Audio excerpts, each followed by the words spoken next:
Hi, everyone, and welcome to this episode of the Crave Connection in Products podcast. I'm AD, founder of In Products and host of Crave Connection, and I'm joined today by Luis Klefso, head of product design at YLD. Luis has been involved in design systems as a contributor, a leader, and a community builder. He's supported the setup and running of his own design community, Design Systems London, along with a few other colleagues, giving back his knowledge of design systems journeys. And Luis has also joined us in our recent In Product Meetup.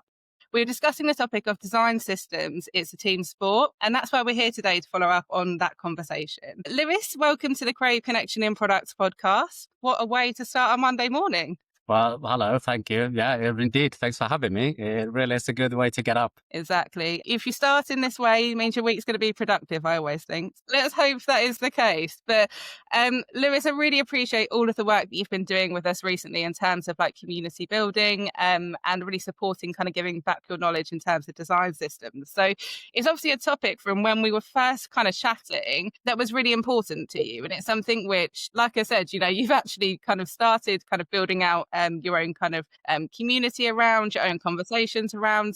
Tell me, why was it important for you to, I suppose, take part in our product meetup and discuss that topic specifically? A good question. Well, first of all, I think the topic for me, obviously, design system is close to my heart. So I'm always keen on talking about that. And I also like the framing. It's a team sport. It's nice to show people what that looks like in practice.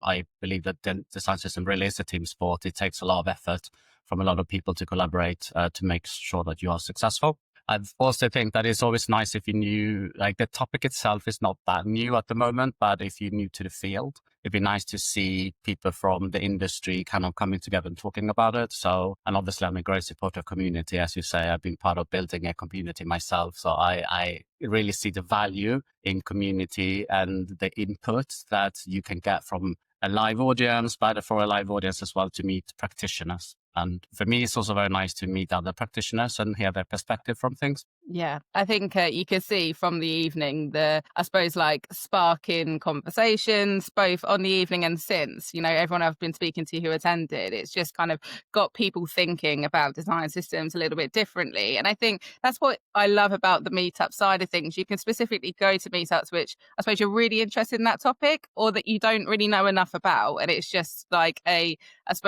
interest, which you're like, oh, I want to learn a little bit more about that. And I have to say, from my perspective, I was the one who I suppose was a little bit naive to design systems before all these conversations around it being a team sport. So, for me personally, I've been on a real learning journey since we've been talking about it as well. You touched on it there around design systems. They've been, I suppose, a hot topic for some time. And I suppose there's enough people talking about it that you've specifically started kind of like building out like a community around that specifically. So why is it such a hot topic? I think it's because, well, I think there could be many reasons, but for me personally, I think design systems are a hot topic because I think it's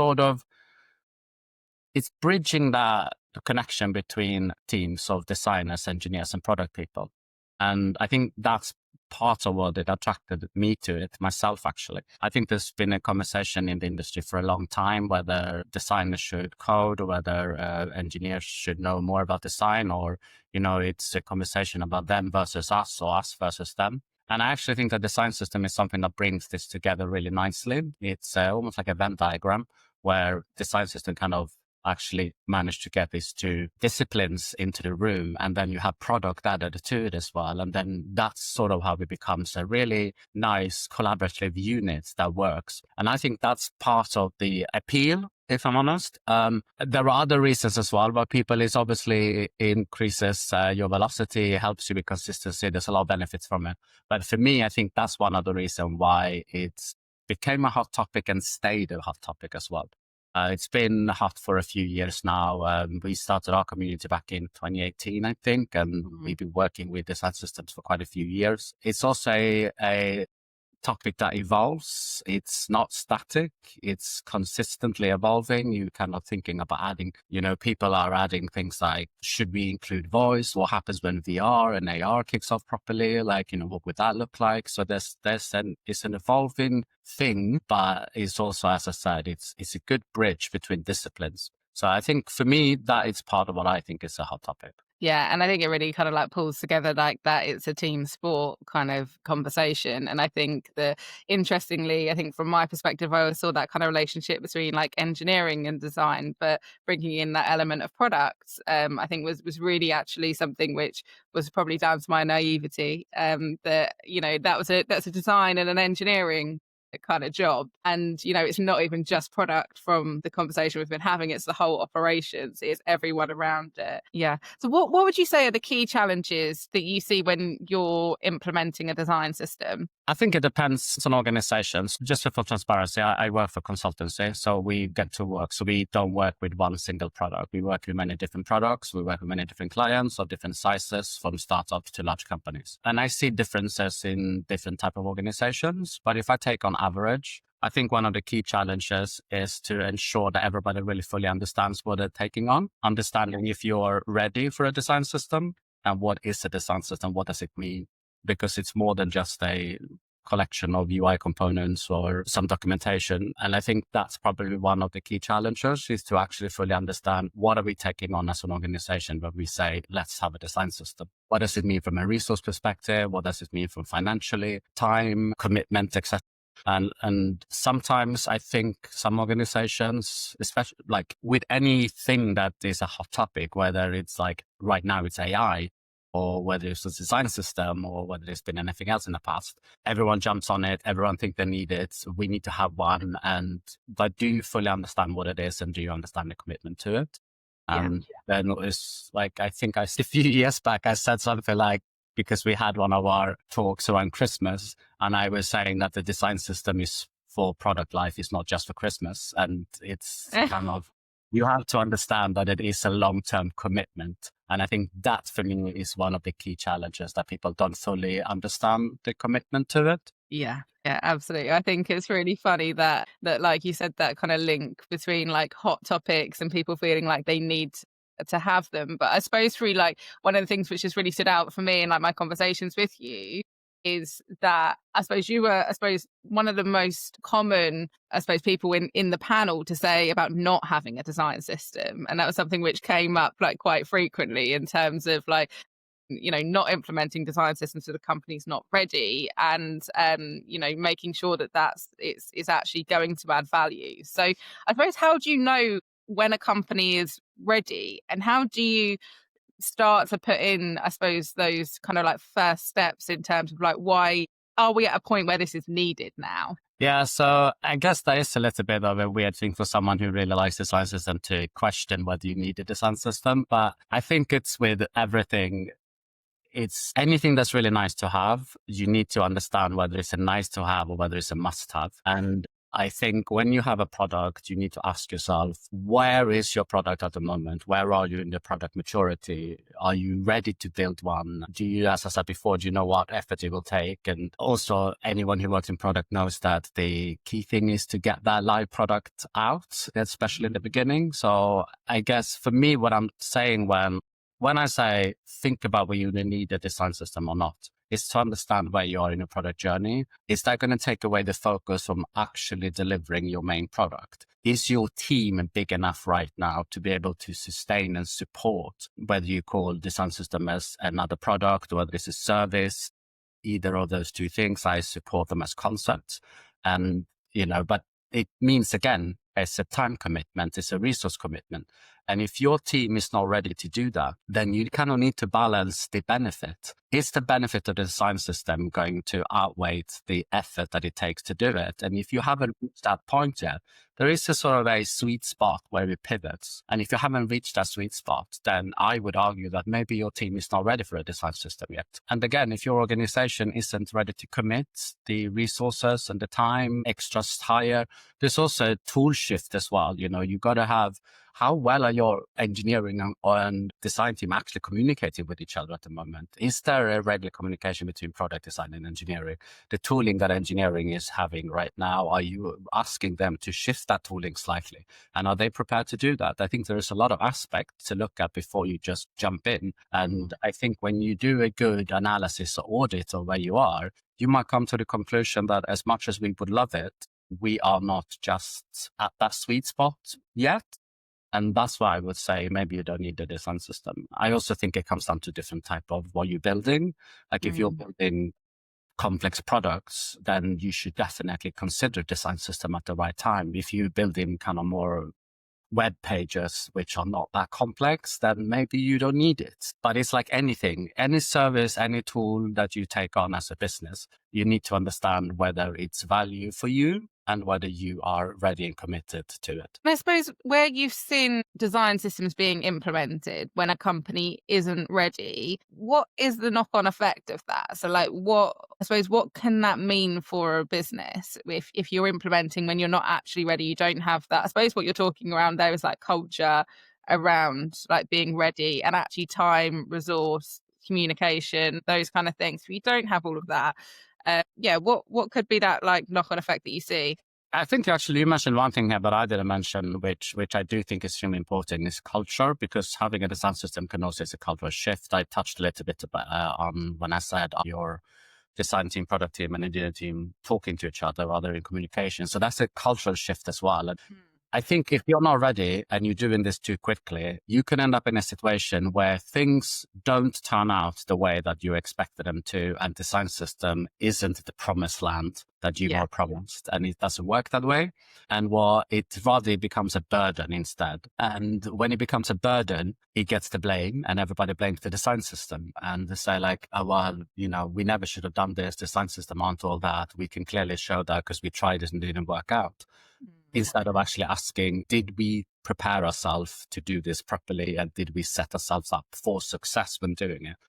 And that means that the next time when your business actually might have reached the point of being ready for a design system, because you look back on the previous efforts and say, yeah, these initiatives didn't work, so there's no point doing that. It might be sort of very difficult to then try to go back to the leadership or to the organization and ask for another effort of design system, because I promise this time it's definitely going to work. So always doing the legwork, but for anything, we all know that like you got to do the good legwork, you got to do the good base work before.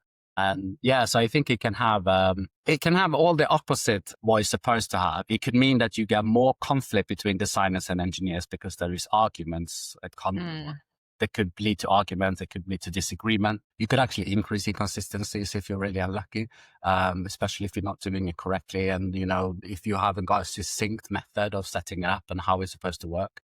And I think, but the key thing is that it might negatively impact your actual main product. And that main product is something that obviously that is what the business is. And you need to get that product moving forward, and you need to get it out to users, and it needs to be alive. And that could be impacted negatively, especially if you sort of have like a few team members might be still a bit keen, and they are kind of end up spending too much time on the design system, and they're not spending enough time on the product. And, as a product owner, obviously, product owners have a roadmap to follow, and there's release dates and whatnot. If they see that their teams are being negatively impacted because people are working on this side thing, and if they haven't been included properly, as I said before about communication, I think there's a lot of things that could go wrong, but that's why initial research work, set up properly, understand where you are, doing a proper audit of your team, knowing what a design system is and what it would mean for your organization is super important. Absolutely. And you touched on it there, but obviously something which you've said in the meetup, said through our conversations, is about bringing people into those conversations early when you're starting that kind of journey of design systems. So when a company is ready, obviously you kind of mentioned just really getting those conversations and bringing people in early to bring them on that journey with you. I suppose, why is that important? And who, I suppose, are the key people that you would suggest that need to be in those conversations? I think there's a human element of that level. And I've always said that you got to understand, this is a system. There's toolings, there is organization, there's all of this stuff, there's business and whatnot. But the root of this, there is humans. And you have all of these different people that are just trying to get on with their job and do their daily stuff. And then somebody comes and say, we're going to do this. This doesn't impact you, so you don't have to worry about it. Have you actually checked if it's going to impact them or not? And if it is going to impact them, from my experience, whether this is technology or whether it's work-wise or whether it's not work-wise, if something impacts someone and they haven't been told about it, you end up running the risk of getting that person into a very negative mind frame of against what it is you're trying to do. So for me, I think as due diligence is just to ultimately see when we do this, and that might be that it's started by an engineering team, or it might be started by a design team, or it might be a product team, it might be a combination, whoever picks this up. They're very key and they get going. And they forget that this is also going to implement a team over here and a team over there, and maybe marketing and what's about the commercial website. And, there are all these elements into a product that as a product team, as a product development team, you might not immediately be in contact with on a daily basis, or you might not need to think of them. But what you're doing is going to impact them. And if you haven't told them that, if you are a design team or an engineering team who all of a sudden manage to push through a design system, and that's going to impact, as I said before, product owners, for example, and they have not been informed about it. And the first thing they hear about it is that engineer X or designer Y is now going to split their time between your work and the design system. That product owner, with all right, in my opinion, might be a little bit peed off, and you don't want that to happen. So for when we come into an organization, I always try to find out who is going to be touched by this or impacted by this in any way, and whether it's a little bit or whether it's a lot, like what level, and then just making sure that those people are invited at least to a kickoff to understand this initiative is happening. This is why it's happening. This is the benefits. This is why we're doing this. And this is the benefits that we're hoping to see for it. These are the areas that will be impacted by it. And here is a Slack channel or a weekly meeting or some kind of platform where you can have an input, or where you have a chance to meet the people who's going to do it, or these people want to talk to. We actually make a key point of kind of interviewing, like doing research around the whole team. Quite often what can happen is that those people say, oh, this sounds really interesting. I don't know much about it, but yeah, keep me posted. And if I see that it impacts me, I'll come back to you. Mm-hmm. And we never hear from them again. And it doesn't really impact them. But we do see them turning up at the all hands or the demos and kind of supporting it, and because they sort of feel like they have been included. And that's why I think it's important to include people, because also, as we say, it's a team sport. Yeah. And if the whole team doesn't know about it, you need a whole team with you to be able to set you up for success. And there are so many different challenges with design systems. And sometimes you bump into a challenge somewhere and you realize that it's a person over here that is actually the gatekeeper to something that you need to unlock something. And if that person has never heard of it and doesn't even know that this has happened, why are they interested in helping you? Why are they interested in doing anything to support this? Like, they weren't informed, like I wasn't told, but they had been there, or at least been called out on day one to say like, oh, if you want to come over here and listen, you are more likely to get them on board and say, okay, great, I'll help you with this. So yeah, and that's why I think I think it's difficult to say exactly who are they. I think it's that part of your job when you're starting a design system is to think beyond your own team and beyond your own product. If you're in a large organization that run many different products, how are other products going to be impacted? You need to look outside of your own remit. And you'll also, I think as well, especially when you're looking at buy-in, for example, if you manage to kind of have a larger conversations before you go to somewhere to have buy-in, you probably have a lot more support. And if it's somebody from a leadership level says like, okay, who's supporting this? And they start, doing their checkouts to see, and they find out that actually quite a lot of people are aware of this and most people seem very positive. That can also help your buy-in as well. So I just let people know that their work might be impacted in one way or another. And I think that's the least you can do.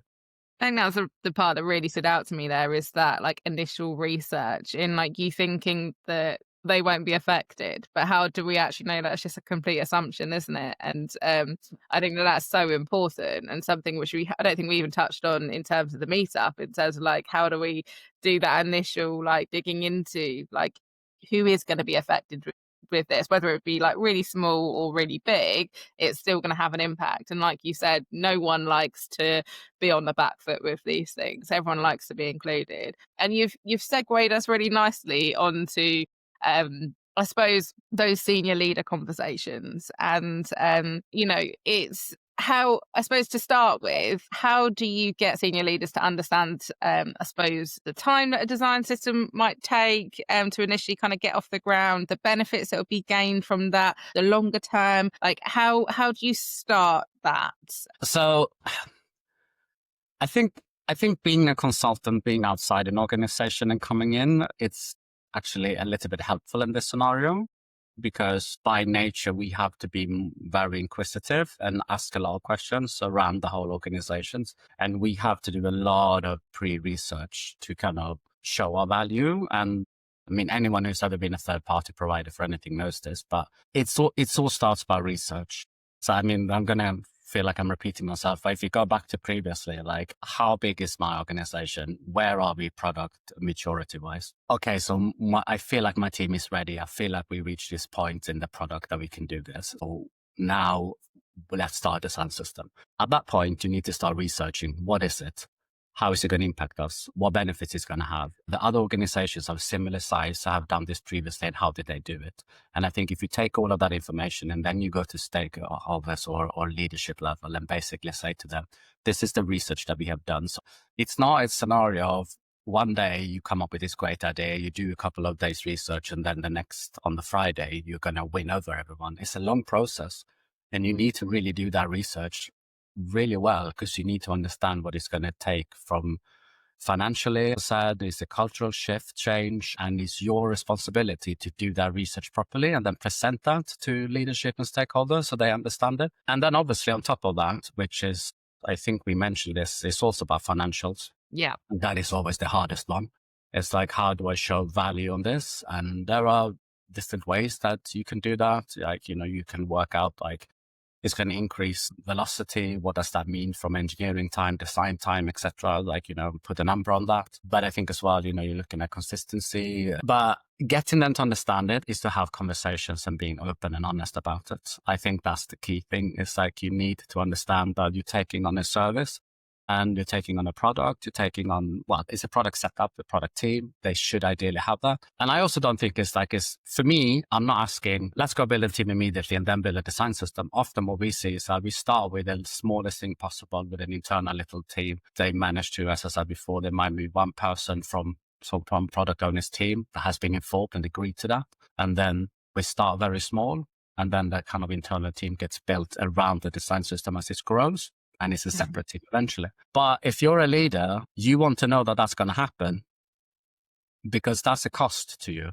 And you need to be aware of that. So open conversations, into research, present your case, have a business case, show the benefits, show maybe case studies from other similar type of companies have done it in the past, and show how it's been successful to them, and show how it's going to be successful to your business, to your organization, and how it's going to benefit. I think that's a good way of getting senior stakeholders on board. And then keep them regularly informed as well on progress. Yeah, absolutely. I think we really pushed on, I suppose, like leading those conversations with financials, because that's really kind of what leaders want to know about. But everything you've touched on there, again, it's around, like, what is the impact on the wider team? We've talked about the fact that it could impact the wider team, but what does that impact look like? And then how do you actually measure that as well? So are there anything outside of financials which you would say are a really good, like, indication and, like, I suppose, a good measurement of impact that you can have with design systems?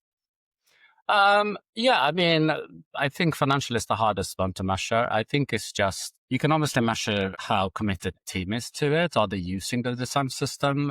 Adoption is something that you can see. You can also waste, like design waste and engineering waste, or build-up of backlogs of things that kind of less of that. More consistency, more efficiency. That's the word I was looking for. It's just the whole process is a lot more efficient. If you measure these things, like how does something to take from an idea into implementation, or even from idea to testing and then into implementation, that journey is a lot quicker. So I think that's one of the things that you can absolutely measure. And user experience as well. If you look at the consistency across, like if you're working in a larger organization and you have sort of a main website and you have an app, and then there's a desk version of it, then web desk version as well. Like, what is the consistent journey between these three things? Do I still look like I'm in the same company? or does it look like a product provided by three different companies? So there's those things, I think, as well. You can obviously see the wider team. How big is the interest of the wider team to contribute to the design system? Are you getting people kind of utilizing the setup properly? Are they asking the right questions? Engagement, you can measure by service as well. There's a lot of kind of just happiness of the team. And if they think it's better, you can do that through service. And yeah, I think there's a lot of things that you can measure that's not financial. I think those things are the ones that from a team perspective is probably a lot easier to do. And that's the part that's tough for leadership to sort of put a figure on. They can all agree to that, but they're like, oh, yeah, that looks great, but what's the number? Yeah. So it's a bit of a challenge, but yeah. So one, I suppose a comment that you made on the panel really stood out to me and it stuck with me. And that's, I suppose, look at a design system as a challenge and break it. So talk to us about how designers can work with design systems proactively and creatively, because I suppose this came from that stigma around design systems that they can really kind of like negatively impact people's ability to be creative and to be flexible. So talk to us about that comment, why that comment, how can designers work proactively and creatively? Yeah, so I don't want to take full credit for that because I think someone else on the panel said something similar and I fully agree. I would say that I 100% agree with you. We often hear, oh no, the design system is going to make us less creative. But the reason why I don't believe in that is because I think that it's a bit of a chicken and egg thing, to be honest. I thought about this the other day and I was thinking, the component, does it come before the idea or does the idea come because of the component? And I think when you kind of, and this goes back again to, are you ready to set up a design system? So you are not ready to set up the design system until you have come up with what it is you're going to build and what that's going to look like. So you have the whole creative process and you're designing your UI and you're designing the interactions and everything is wonderful. Once you have that and you know now what you want this to look like across many different platforms, then you can start looking at design systems. That means that creativeness have already happened. But what it doesn't mean is that it's solidified forever. It doesn't mean that it can't change. If you come up with a better solution, then you should propose that solution, propose that change. And that's what I mean when look at the design system, utilize it. Yes, it's great for consistency. You're using the components correctly and you feel like I want to do something different here. The design system doesn't mean that you can't change a way that a dropdown behaves or a way that an interaction behaves. What it means is that it's a consistent way of doing something across many different devices and products at this moment in time, because that's the one we decided for. But if someone comes up with a better solution, then you go to your design system team or to the person in charge of the design system or to whoever kind of safeguards the design system and tell them and say, I want to make a contribution to this. I had a look at this interaction or this component or this idea, and I think I have something that I think is better. It's better because it's more exciting, it's more creative, it's actually better for accessibility. I don't know, whatever reason you may have. Or I just think this is time for a change, or like it's kind of updating the UI to be a bit more modern. And you can absolutely do that. And then if everybody looks at that and goes like, yeah, do you know what? That would look great. Let's change this product, this component or this interaction, which technically there's nothing wrong with. But we think this one is more exciting or we think it's better and therefore we're going to replace it. So I do think sometimes I think some people sometimes think that because it's in the design system, it's now written in stone and it can never change. Yeah. And I do get that feeling sometimes, and I don't feel like that at all. I feel like it's in the design system because it was the best solution at that moment in time for what we needed. And now it's a different moment in time, and maybe there is a better one, as I said, and therefore bring it to the team. And if people agree, it can be replaced. And so challenge yourself, And I think as well, like as any designer, the smaller the brief, because think of it as like a smaller brief here, because you have parameters that you have to follow. Like the smaller the brief, the bigger is the challenge. And some people just thrive in being creative in those scenarios. And those people have every right to challenge the design system and ask for components to be changed or interactions to be changed. Yeah. It's again around like setting out like what a design system is from the beginning, isn't it? In terms of this is not our end. We've got a design system, it's done. Like it's that continually changing, like evolutionizing Absolutely. system. Absolutely. Um, Because if you, otherwise what you end up with is something that you say, okay, let's do this and now set a time frame. Every 5 years we have to change and update it. And you can't work like that. That's impossible. So yeah. it's a continuous organic thing that changes, but it doesn't mean that it only changes the thing that don't exist. You can also change the things that already exist in the system. Yeah. And I suppose we touched on this to begin with, like conversations about design systems has been going on for quite a while. They continue to be like a hot topic. So what is, I suppose, the future of design systems? Where do you think we're going to start seeing like changes and new things coming into the design system space? Yeah, this is very interesting. Well, I'm going to say what I said at the panel, and I said utilization of AI, and I'd like to say that is the future, but it's not. It's already here. Yeah. And I think it's about automation.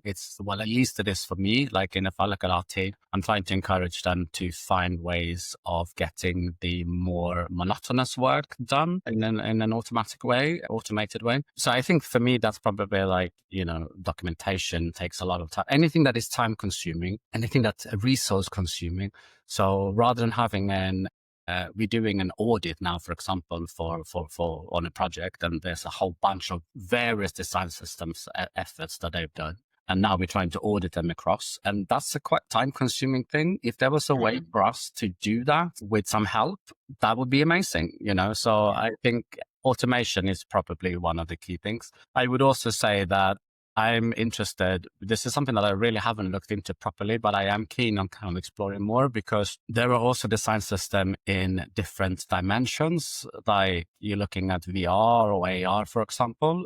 So whenever a topic happens, we were just mentioning earlier, like it becomes a hot topic and everyone's talking about it, and like, I don't know, a while ago, it was all about the metaverse and AR and VR and it feels a little bit like that. The initial conversation has slowed down a bit, but it doesn't mean that it's gone. It's still here. And I think that is probably an interesting, and I say this because as well at this project that we're looking at, there is an element of VR that we are not touching right now, but I am keen to understand like what does it look like in a different type of setup. So I think there is we've seen Apple's quite successful, where I can't even remember what they call now. They're sort of a different virtual reality world, and what does it look like utilizing these new sort of devices that aren't necessarily screen based as traditionally, let's call them flat screen for lack of a better word. But, so I think there are many different ways, but the immediate one that I see right now is probably automation. Yeah. Nice. Well, Lewis, thank you so much for being such, I suppose, like an active member of our community lately. It feels like this relationship has like escalated so quickly. We only met around probably like 2 months ago, and you've already taken part in a meet. You've already taken part in a meetup. You've been on a podcast. So I just absolutely love like your enthusiasm to like give back to other people. So I really appreciated it, and I've just love chatting with you. Love kind of seeing you on that panel. I feel like you definitely came into your element. So that was brilliant to see. I suppose just to finish us off, something which I always ask anyone who comes onto the podcast is who's inspiring you in the product space currently. The community I've built to really help people to facilitate like connection, to get connected with people, whether that's in meetups, whether that's outside the meetups in our community. So anything which you think is a good connection for people to have. Yeah, this really is putting me in a spot. I have really a tough time with this one. So you might not be delighted about this, but I don't have an individual. I just think for me, I'm going to go back to AI. I think it's just basically look at anything to do with AI and how that is going to impact your work and the way that you're working. And it's not about it's going to take a job, because it's not. It's going to be here to help you. But I do think we are at a crucial time to kind of learn about it and understand it and how we can support us. So for anyone out there working in product, I would definitely encourage people to kind of look into how is AI going to support my work in the future? So it's And not an individual, it's the follow the AI basically. well, I might be able to help you out there, because for anyone who's part of the product community or interested in meetups, definitely keep an eye on our next meetup launch, because it's going to be very, very similar to what we're discussing there. So I'll let you up on that one, because you've segued me brilliantly into my next meetup. Thank you so much. It's, like I said, really lovely, everything which you've done to support the community, and appreciate it. Thank you so much, Andy. It's been my pleasure. Absolutely. Thank you.